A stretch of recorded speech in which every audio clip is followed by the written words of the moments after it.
मेरे दिल के बहुत करीब प्रकाश और प्रकाश नामक मेरे दो साथी थे, जिनका आकस्मिक दोनों 23 साल के थे, उनका देहांत हुआ और हमको थोड़ा दुख लगा। हम दर्द में थे, लेकिन आज अपने दर्द को छिपाकर यहाँ इसलिए आए हैं क्योंकि छात्रों का दर्द उससे लाख गुना ज्यादा है, इसलिए आज यहाँ एक पल तो लगा इस आंदोलन से हम लोग जख्मी, इस घटना के बाद कहीं जख्मी ना हो, लेकिन किसी ने ऑटो में दे दे भाई, लेकिन किसी ने ठीक ही कहा है कि घायल शेर की सांसें उसके दहाड़ से भी खतरनाक होती है। अभी जब जब छात्र बोल रहा है, जब जब छात्र बोल रहा है, जब जब जुल्मी जुल्म करेगा सत्ता के गलियारों से, जब जब जुल्मी जुल्म करेगा सत्ता के गलियारों से, जब जब जुल्मी जुल्म करेगा सत्ता के गलियारों से, तैयार है? उधर जाके स्टेटस लगाए दियो पहले तो कि क्या करें, मजबूर हैं इसीलिए तुमसे दूर हैं। उसके बाद आइयो मैं विधानसभा में हमने के दोस्त गलो ना, यहाँ नया शादी भेलो, चन्ने वगैरह स्टेटस देख लिए, की लिखल है रे, मैं जानम तुमसे दूर हूँ, क्या करूँ बहुत मजबूर हूँ। तो बस बोलिएगा उनको कि उनके भविष्य के लिए हम लोग लड़ रहे हैं। और देखिए एक बात कि हम जो बार बार कुंवारों की सरकार कुंवारा जीत लगाए हैं, तो शादीशुदा लोग बुरा मत मानिएगा। आखिर कुंवारा लोग किसके लिए लड़ रहा है?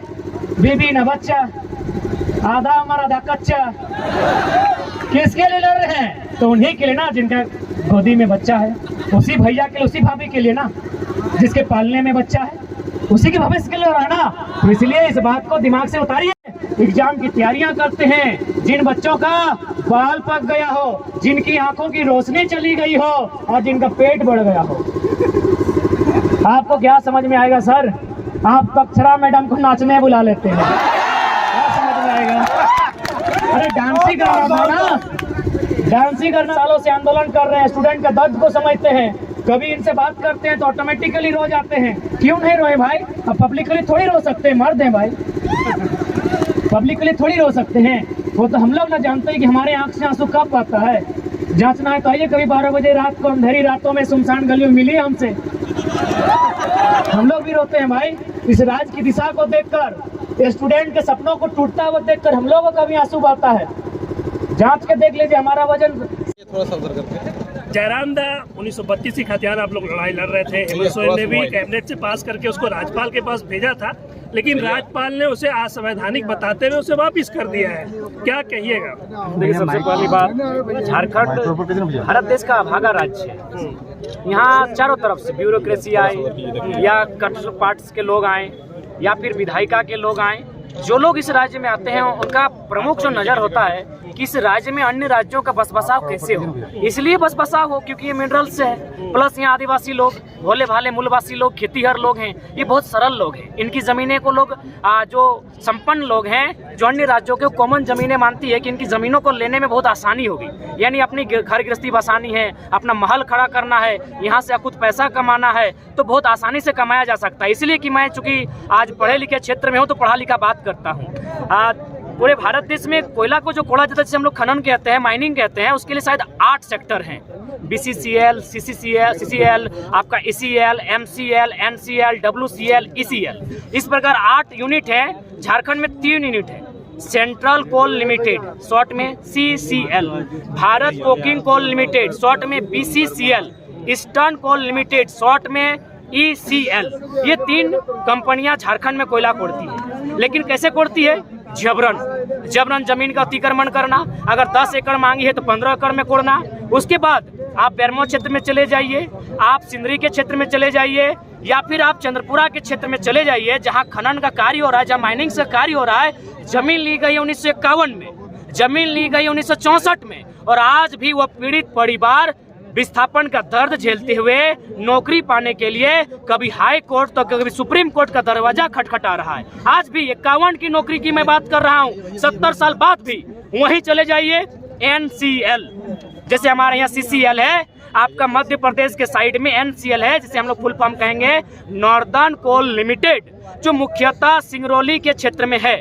वहाँ क्या होता है, NCL क्या करती है, सबसे पहले सर्वे करती है। सर्वे के माध्यम से जो लोग विस्थापित होंगे उनका एक डाटा तैयार करती है और फाइनली विस्थापन करने से पहले उनको घर बना के देती है, उनको नियोजन देती है, उनको ढंग का मुआवजा देती है। लेकिन यहाँ लाठी मिलती है। माने कह सकते हैं डिक्टेटरशिप के तर्ज पर झारखंड के जो मूल लोग हैं, जिनकी जमीनें हैं, आप चले जाए करगली मौजा, चपरी मौजा, मकोली मौजा, उनको खत्म कर दिया गया है। 70 साल बाद उनको नौकरी नहीं मिली है, वे बर्बाद हो चुके हैं। तो ये जो है ना, ये लोग जानते हैं कि झारखंड में कोई भी काला कानून आसानी से बनाया जा सकता है, आसानी से झारखंड के लोगों को बोका बनाया जा सकता है। चले जाइए नागपुर में, वहाँ है WCL वेस्टर्न कोल लिमिटेड। सेम रूल है कि कोयला बाद में कोड़ेंगे, पहले विस्थापितों को घर बना के देंगे, पैसा देंगे, नौकरी देंगे। आइए झारखंड, आइए धनबाद, बोकारो, रामगढ़, पिपरवार, NTPC, आइए।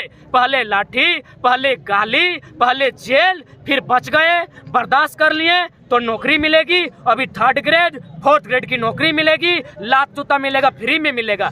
तो इसीलिए मैं कह रहा हूँ, आज जो लोग भाई भाई की बात करते हैं, उनका एक बित्ता जमीन नहीं गया है, उन्हें क्या दर्द पता चलेगा कि हमने क्या खोया है।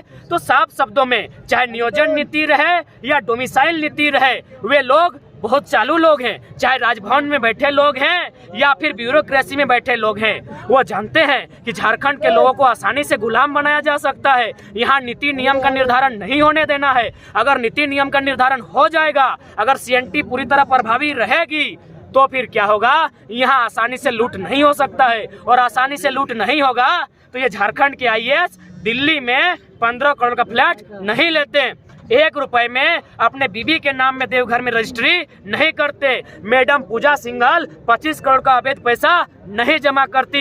यही मेरा सोना झारखंड है, जो आज वर्तमान में लूटखंड बन चुका है। इसीलिए आज जितने भी लोग पढ़े लिखे हैं, जो राज्य को चला रहे हैं, वो मैक्सिमम अन्य राज्यों के लोग हैं। मैं भी कहता हूँ अन्य राज्य के लोग आए, जैसे हमारे लोग IAS IPS बन के जाते हैं, नेट JRF करके जाते हैं, यानी नियम से जाते हैं। लेकिन आप दरोगा बनकर आएंगे, यदि आप चपरासी बनकर आएंगे, यदि आप टीचर बन के आएंगे, तो भैया माफ कीजिएगा, हम विरोधी हैं तो विरोधी ही सही। लेकिन आज का जो आंदोलन है, इसका क्या कुछ उद्देश्य रहा? आज के आंदोलन का उद्देश्य छात्र, यानी देश, आज भारत देश कहता है हम चीन का मुकाबला करेंगे, किसके दम पर? छात्र के दम पर। कहता है 65% नौजवान है। आप कल्पना कीजिए, अगर 65% नौजवान जो हजारीबाग के हॉस्टल्स में, रांची धनबाद के हॉस्टल्स में अपनी माँ का गहना को गिरवी रख के, पिताजी का खेत गिरवी रख के, बहन और भाई के सपने को गिरवी रख के 5 साल, कोई 10 साल तैयारी करता है, किसी का बाल पक चुका है, किसकी आंख की रोशनी चली गई है, जब उसको वैकेंसी नहीं मिलेगी और आप कहेंगे मुर्गी पालो, सुअर पालो, क्या बीतेगा उस दर्द को आप समझिए। तो आज का आंदोलन है स्टूडेंट के लिए, क्योंकि सबसे पहले अगर किसी को आपको मजबूत करना है, सबके से पहले अगर इस राज्य में किसी को खुशहाल करना है, तो सबसे पहले स्टूडेंट को करना होगा। स्टूडेंट मुस्कुराएगा, ये राज्य मुस्कुराएगा, ये देश मुस्कुराएगा। इसीलिए आज हम लोग नियोजन, जो पॉलिसी हमारी नियोजन नीति, उसी को लेकर हजारीबाग आए थे। सवाल होगा हजारीबाग ही क्यों? राजधानी रांची है, उप राजधानी दुमका है। हम खुले शब्द स्तर पे कहेंगे हजारीबाग हमारी शैक्षणिक राजधानी है, यानी कैपिटल ऑफ एजुकेशन। इसीलिए पढ़ने वाले छात्रों की संख्या यहाँ ज्यादा है। आज छात्रों के दर्द को अगर कोई समझेगा तो नेतृत्व हजारीबाग को करना होगा। ये पढ़ने वाले छात्र बहुत मुश्किल से अपने घर से चावल बना नहीं है कि झोला में भर गया हॉस्टल आने के लिए, आलू कोड़ाया नहीं कि झोला में भर गया, सीम गांगर झींगा सब झोला में भर गया कि बेटा पढ़ेगा, बेटा लड़ेगा, बेटा एगो छोटा सा मामूली सा नौकरी लेके आएगा। लेकिन जैसे ही आता है आज 12 को vacancy cancel cancel cancel cancel. क्या आप उम्र को लौटा सकते हैं? क्या हमारे पक्के बाल को काला मेहंदी से सादा कर सकते हैं, नेचुरली सादा कर सकते हैं? क्या हमारी आंखों की रोशनी लौटा सकते हैं? तो आप ये क्यों बोल रहे हैं उम्र की सीमा बढ़ा देंगे? हमारी उमंग को, हमारे जोश को, उस पर जो हमला हो रहा है, इस पर कौन बात करेगा। इसलिए आज नौजवानों के पक्ष में नियोजन नीति बनानी होगी, और नहीं तो जोरदार आंदोलन होगा, एक साथ पूरे राज्य में चक्का जाम होगा। हेमंत सोरेन सत्ता में आने से पहले जिस तरीके से नौकरी किया, स्थानीयता की बात की, अभी जिस तरीके से सरकार घिरी हुई है, स्थानीयता जो है उसको राज्यपाल वापस कर देते हैं, नियोजन नीति हाई कोर्ट से रद्द हो जाती है। क्या लगता है कहाँ खामियां है? सरकार में खामियां है, अधिकारी में खामियां है, या नीतियां में खामियां है, सोच में खामियां है? देखिए, सोच में खामियां है। मैं स्टूडेंट हूँ, मैं स्टूडेंट की तरह बात करना पसंद करता हूँ। जो लोग संविधान का हवाला देते हैं, आर्टिकल 14, 15, 16, कभी कभी 19 का हवाला देते हैं, तो उनको 19 कक्षे भी पढ़ना चाहिए। अनुसूचित जनजातीय क्षेत्र में किस प्रकार का प्रतिबंध है।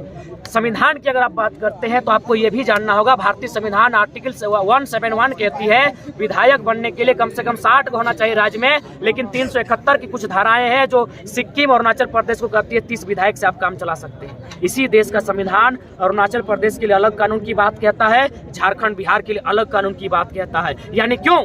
जैसा देश वैसा भेष, यानी जैसा राज्य वैसा नीति। तो फिर झारखंड के राज्य के लोग अगर अपने पिछड़ेपन का हवाला देते हुए अपनी आर्थिक उन्नति, अपने जो आज 22 सालों से जो हम लोग रसातल में हैं, अगर अपने पक्ष में नीति मांग रहे हैं तो कोई गलत नहीं है। दूसरी बात, ये हम नहीं, इस देश के CJI chief justice of India AM Hidayatullah, उन्होंने तर्क दिया था कि राज्य अगर चाहे तो आर्टिकल 309 का हवाला लेते हुए, आर्टिकल 16(4) का हवाला लेते हुए अपने राज्यवासियों के लिए नियोजन में विशेष प्रावधान कर सकती है, और यह उसका अधिकार है, राज्य शक्ति के अंतर्गत आता है। हेमंत सोरेन जो ये बोका बोल रहे हैं कि उनको बोका समझा हम लोग आदिवासियों को, ये बोका किसको बोल रहे हैं वो? देखिए, पहला बात मुझे लगता है माननीय हेमंत सोरेन सेंटीमेंट का खेल खेल रहे हैं। माननीय मुख्यमंत्री, सबसे पहला बात अपने गिरेबान में खुद देखिए, जो भी उनके इर्द गिर्द शागिर्द बैठे लोग हैं, उनका आंदोलन से ना वास्ता है, न इस राज्य की मिट्टी से वास्ता है। चलिए उतनी छोड़िए, विनोद बाबू को तो भुला ही दिए, कम से कम गुरुजी को याद कीजिए और पूछिए गुरुजी जिंदा है। जो लोग उनके इर्द गिर्द शागिर्द बन के बैठे हैं, किसने आंदोलन किया है? माननीय सुप्रियो भट्टाचार्य हो या माननीय पिंटू श्रीवास्तव जी हो, क्या उनका एक रक्त बहा है? आप अगर ये कहते हैं झारखंडी झारखंडी, तो सबसे पहले आप स्टैंड क्लियर कीजिए। आप जहां शक्ति का संचालन होता है, जहां से नीति नियम बनते हैं और आप अपने लोगों को रख सकते हैं विधायक के बाद, वहां कितने झारखंडी हैं? जयराम दत्त जोहार यात्रा हेमंत सोरेन निकाल रहे हैं, जब खतियानी जोहार यात्रा, जब खतियान लागू ही नहीं हुआ तो ये खतियानी जोहार यात्रा। एक कहावत थी ना कि जनता प्रजा भूख प्यास से त्रस्त है, छात्र युवा तन्हाई टेंशन से ग्रस्त है, और राजा जी सुरा सुंदरी में मस्त है। वही हाल ये राज्य का है। इसे अश्लील यात्रा कहिए कि राज्य के युवा सड़कों पर, राज्य के युवा के माथों पर पसीना, चिंता की लकीरें, और आप माननीय मैडम अक्षरा को बुलाकर खतियानी यात्रा करते हैं, लाखों और करोड़ों खर्च करते हैं, तो कहीं ना कहीं एक अश्लील यात्रा है। अरे बच्चा तो पैदा होने दीजिए, पहले ही छठियारी का सामान लेकर आ गए हैं। ठीक है कुछ, लेकिन बात जो 32 वाला उनको नमन, चूंकि राज्य के सर्वोच्च रहनुमा है, लेकिन सच्चाई तो यह है कि जो भी राज्यपाल बनते हैं इस राज्य के नहीं बनते हैं। यानी उनके पास एक सॉफ्ट कॉर्नर है कि झारखंड मेरा नहीं है, इस बात को मानना होगा। उनके पास एक सॉफ्ट कॉर्नर है, यानी माननीय महोदय को नमस्कार करते, उनको वंदन करते हुए जो सच्चाई उसको रखना चाहेंगे, वो चाहेंगे कि राज्य के हित में नीति ना बने। और जो राज्यपाल होते हैं, ये तो बच्चा जानता है, ये सेंट्रल का यूनिट होता है, यानी सेंट्रल के इशारे पर माननीय चलते हैं। अब हम सेंट्रल की बात करते हैं। जो सेंट्रल में सरकार बैठी है, माननीय नरेंद्र मोदी, हेमंत को खूब लताड़ा, मोदी जी की थोड़ा चर्चा करते हैं। उनकी एक विचारधारा अलग है, इस देश में सत्ता चलाने की विचारधारा अलग है, और उनकी जो विचारधारा है वो मैक्सिमम यूपी बिहार से मेल खाती है, क्योंकि वहाँ एक रिलीजियस बात होती है।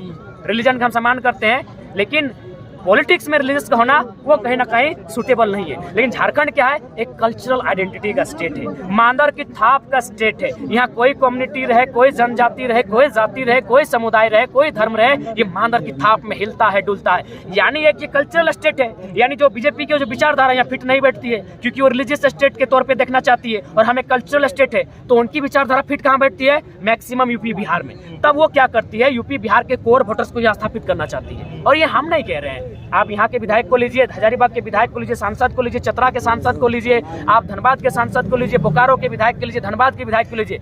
यानी बीजेपी का जितना भी विधायक सांसद है वो यूपी बिहार का है। उसके माध्यम से वो चाहते हैं कि यूपी बिहार के कोर वोटर्स को यहाँ स्थापित करें ताकि उनकी विचारधारा को फलने फूलने में टाइम लगेगा, क्योंकि झारखंड की जो झारखंडियत भावना है वो कल्चरल भावना है, वो जल जमीन जंगल की भावना है, वो रिलीजियस नहीं, वो कल्चरल भावना है। तो बीजेपी के रास्ते में ये बहुत बड़ी रुकावट है। इसीलिए सेंट्रल चाहेगी यूपी बिहार के वोटर्स को यहाँ स्थापित किया। हम नहीं कह रहे हैं, एक डीएसपी ने हमें आंकड़ा भेजा था, प्रत्येक साल 36,000 लोग इस देश राज्य में आ रहे हैं जो अन्य राज्यों से हैं, मैक्सिमम उत्तर भारत के हैं। यहाँ आ रहे मना नहीं है, आइए नौकरी करने मना नहीं किए हैं, व्यापार करने मना नहीं किए हैं, वे लोग यहाँ आके वोटर आईडी बना रहे हैं। 36,000 प्रत्येक साल, हम आंकड़ा आपके सामने रिप्रेजेंट करेंगे।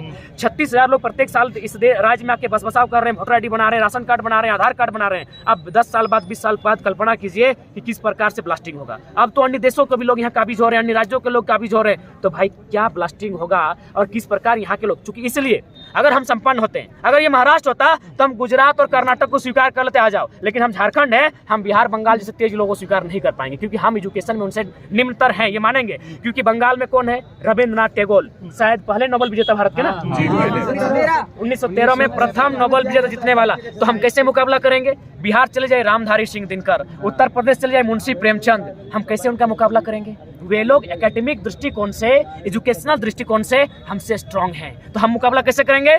हम झारखंडी बेटे के साथ ही कंपटीशन बैठेगा और झारखंडी भाषाओं में कंपटीशन बैठेगा, तब हम मुकाबला करेंगे।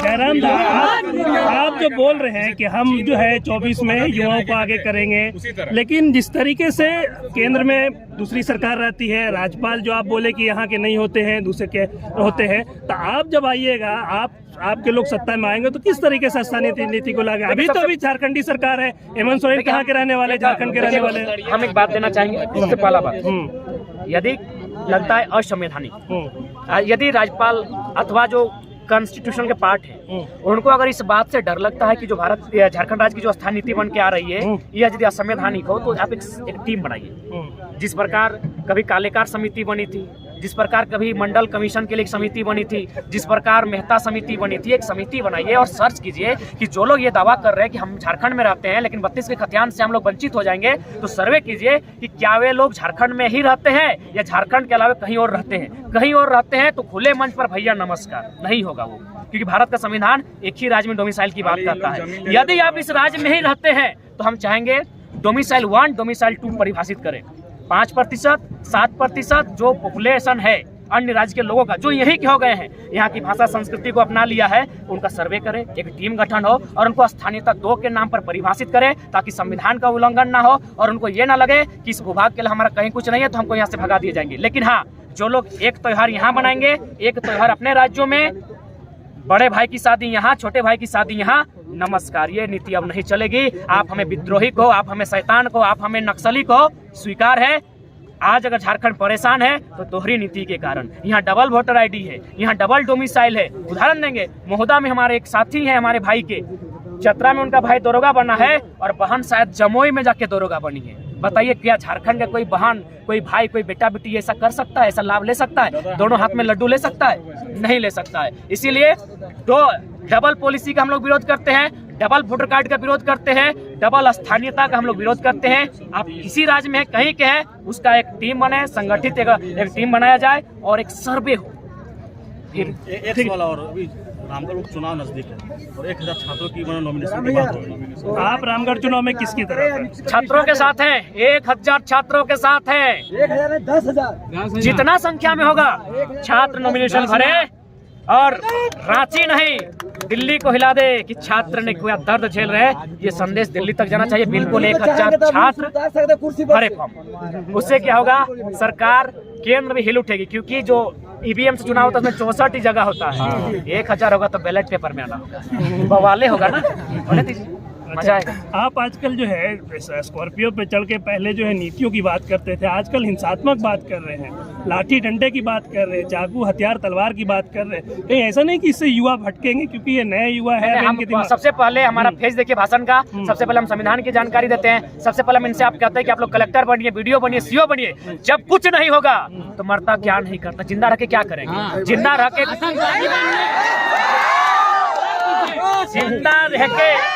बीएसएल की तरह उजाड़े जाएंगे कि टाटा की तरह उजाड़े जाएंगे कि चांडिल डैम, कोणार्क डैम की तरह उजाड़े जाएंगे? क्या करेंगे जिंदा रह के? पता है हमारे लोग अंडमान निकोबार में हैं। क्या करेंगे उस जिंदगी का? हमारे लोग असम में है, क्या करेंगे उस जिंदगी का? हमारे ही राज्य में चंद्रपुरा, फुसरौ, बेरमो, झरिया, जमाडोबा, छोरा पकड़, केंदवा, करकेंद कोयला के नाम पर उजाड़ दिया, नदी के किनारे उद्योग के नाम पर उजाड़ दिया। क्या करेंगे उस जिंदगी का? माननीय संवाददाता महोदय, पत्रकार महोदय, मीडिया बंधुगण, क्या करेंगे उस जिंदगी को? वो जिंदगी एक विस्थापन की जिंदगी मौत से बदतर है। कभी भी विस्थापन के दर्द को देखेगा, और विस्थापन का दर्द हमारे साथ नहीं है, मध्य प्रदेश में है, महाराष्ट्र में है, उड़ीसा में है, छत्तीसगढ़ में है, लेकिन वहाँ पॉलिसी तगड़ी है। पहले घर बनाया जाता है, नियोजन क्लियर किया जाता है, पैसा दिया जाता है, फिर जमीन लिया जाता है। यहाँ मारो, पीटो, कूटो, छोटाओ, काटो, छीन के ले लो, परेशान। ठीक।